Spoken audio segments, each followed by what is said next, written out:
बांगलादेशमध्ये हिंदूंवर होणाऱ्या अत्याचाराच्या विरोधात आज नाशिक बंदची हाक देण्यात आलेली आहे।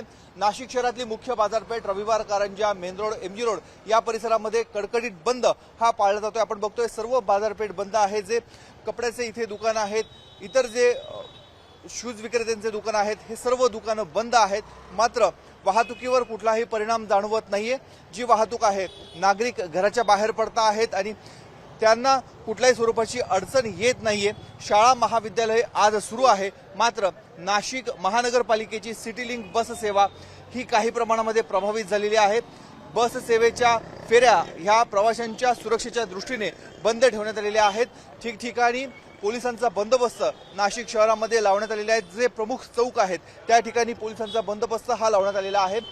दिवसभर बंद पुकारून साधारणतः 3-3:30 वाजता हिंदू समाजाच्या वतीने जे हिंदुत्ववादी संघटना आहे त्यांच्या माध्यमातून नाशिक शहरामध्ये रॅली काढण्यात येणार आहे। जिल्हाधिकाऱ्यांना त्या स्वरूपाचं निवेदन दिलं जाणार आहे। राजकीय पक्षांनी देखील याला पाठिंबा दिलेला आहे। शिवसेनेच्या दोन्ही गटांनी या बंदला पाठिंबा दिलेला आहे। त्यामुळे आता या बंदची दखल सरकार काय घेतं हे बघणं अत्यंत महत्त्वाचं आहे। सकाळपासून कुठलाही अनुचित प्रकार नाशिकमध्ये नाहीये।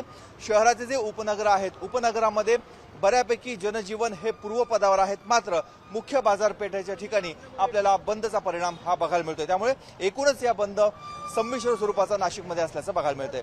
कॅमेरामन मयूर बर्गजेसह मुकुल कुलकर्णी, एबीपी माझा, नाशिक। एबीपी माझा, उघडा डोळे बघा नीट।